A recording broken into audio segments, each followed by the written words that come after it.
Gempa bumi magnitudo 6,1 mengguncang Osaka di bagian barat Jepang pada Senin pagi waktu setempat. 3 orang dilaporkan tewas akibat tertimpa dinding yang ambruk. Badan Meteorologi Jepang menyatakan pusat gempa berada di bagian utara prefektur Osaka. Tidak ada peringatan tsunami yang dikeluarkan. Sebuah video yang diunggah di media sosial menunjukkan adanya genangan air di jalanan yang berasal dari semburan pipa setelah terjadi gempa. Sementara itu, perusahaan listrik Kansai mengatakan tidak ditemukan kerusakan pada reaktor-reaktor nuklir milik mereka di kawasan itu. Namun lebih dari 170.000 rumah di prefektur Osaka dan Hyogo tidak mendapat pasokan listrik.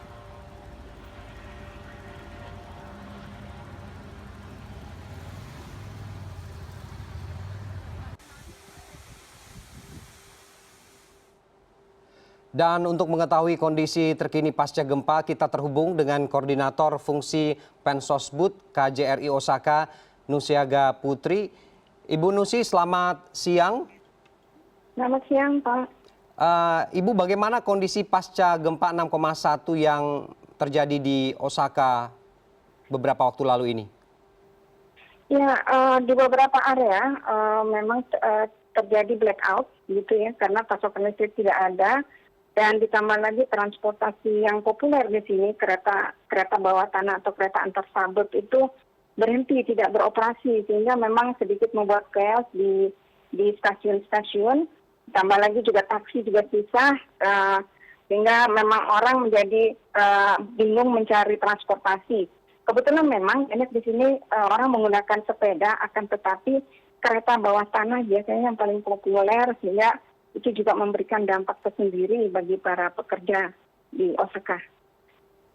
Ya, Ibu Nusi, apa yang sudah dan sedang dilakukan oleh pemerintah Jepang saat ini untuk mengatasi pasca gempa ini? Apakah sudah ada penanganan-penanganan tertentu terhadap kerusakan-kerusakan yang terjadi?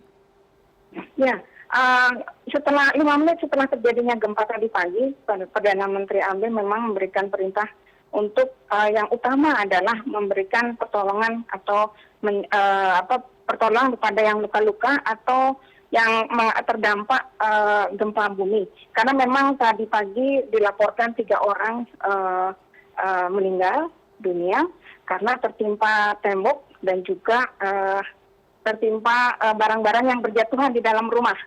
Nah, ditambah beberapa area memang mati lampu, sehingga juga memberikan kesibukan tersendiri khususnya bagi para pekerja di pagi hari.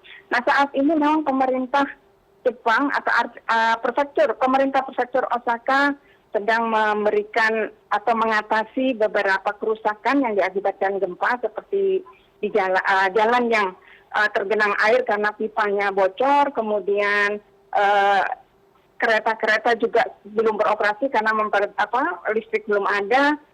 Saat ini memang sedang dipastikan lagi apakah ada korban-korban lain selain 3 orang yang tadi sudah dinyatakan menjadi korban. Demikian.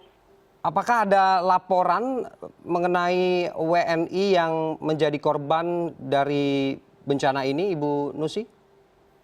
Baik, alhamdulillah sampai siang ini kami belum menerima laporan, akan tetapi tadi pagi memang ada dilaporkan 1 orang terkena pecahan kaca, karena kaca di apartemennya itu pecah, dia terkena luka sedikit di tangannya, terkena pecahan kaca di apartemen, dan itu kami ketahui tidak apa-apa beliaunya, dan semoga tidak ada juga WNI yang terkena dampak lebih parah.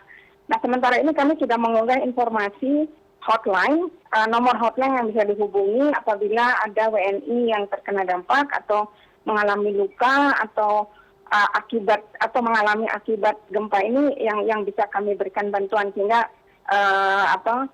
teman-teman juga sudah menyebarkan melalui semua medsos yang kami punya seperti website, Facebook, Twitter, Line dan sebagainya yang bisa diakses oleh WNI untuk melaporkan apa yang mereka alami.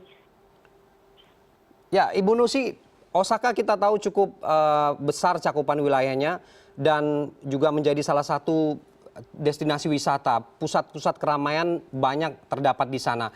Di titik mana yang terdampak paling parah dan apa antisipasi sampai sejauh ini, Ibu? Ya, kebetulan memang Kyoto yang paling populer.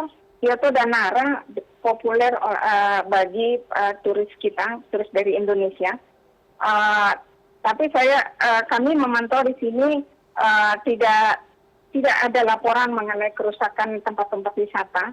Hanya memang ada satu shrine yang temboknya itu runtuh, akan tetapi itu juga saya kira tidak akan mempengaruhi tempat-tempat wisata yang biasa dikunjungi oleh turis Indonesia ke Osaka.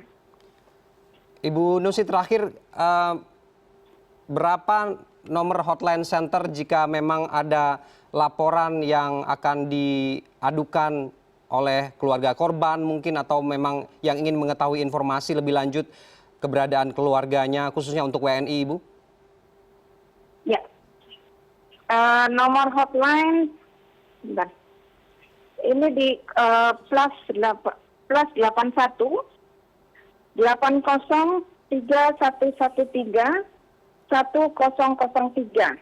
Bisa diakses untuk melalui telepon, SMS, WhatsApp, atau Line. Jadi kami mohon apabila ada keluarga yang menanyakan anggota keluarganya yang tinggal di Osaka, kami persilakan melalui hotline itu, Mas. Baik, terima kasih Ibu Nusiaga Putri yang merupakan koordinator fungsi Pensosbud KJRI Osaka. Terima kasih.